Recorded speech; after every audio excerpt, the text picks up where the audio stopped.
नमस्कार, आईमा मीडिया में आपका स्वागत है।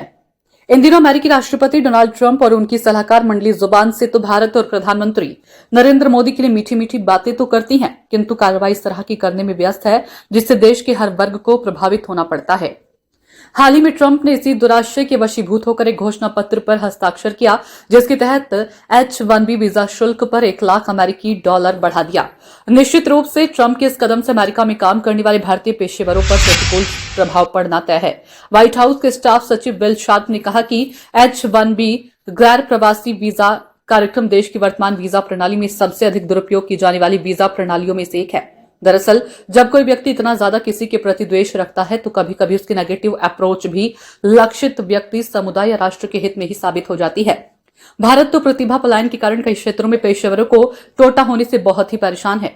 भारत में तमाम IIT और NIT होने के बावजूद विकासोन्मुख भारत को मेक इन इंडिया के लिए प्रौद्योगिकी के विशेषज्ञ पर्याप्त मात्रा में नहीं मिल पा रही हैं। पहले तो भारत में सुविधा न मिल पाने के कारण भारत से टेक्नोलॉजी संस्थानों से स्नातक की डिग्री लेकर डॉलर की लालच में युवक अमेरिका और दूसरे विकसित देशों में चले जाते थे, किंतु आज देश में ऐसे महत्वाकांक्षी युवाओं के लिए भारत में सुविधाओं की कमी नहीं है।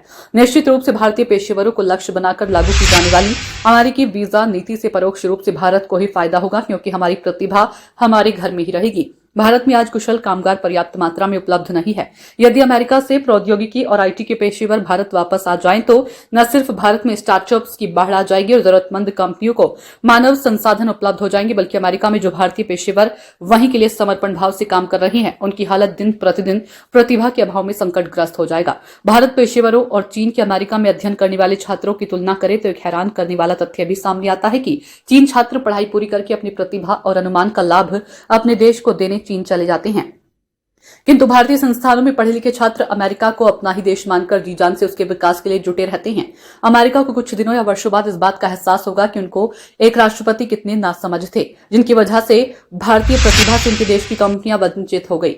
भारतीय इंजीनियरों, डॉक्टर और शिक्षकों ने अमेरिका को अपना देश मानकर वर्षों से जो तपस्या की है, उन्हीं का परिणाम है कि आज अमेरिका हर क्षेत्र में शिखर पर है। अमेरिका को यह बात महसूस करनी चाहिए कि वह शीर्षस्थ शिखर पर पहुंच चुका है और प्रकृति का नियम यही है कि जो एक बार शीर्षस्थ हो जाता है उसका नीचे खिसकना अनिवार्य है। इसके विपरीत भारत शीर्षोन्मुखी है, जिसे शीर्ष के शिखर पर पहुंचना ही है। इसलिए लगता यही है कि ट्रंप और उनके सलाहकारों ने पेशेवर प्रवासी भारतीयों के खिलाफ नीति निर्धारण करके अप्रत्यक्ष रूप से भारत को ही फायदा पहुंचाने का कार्य किया है।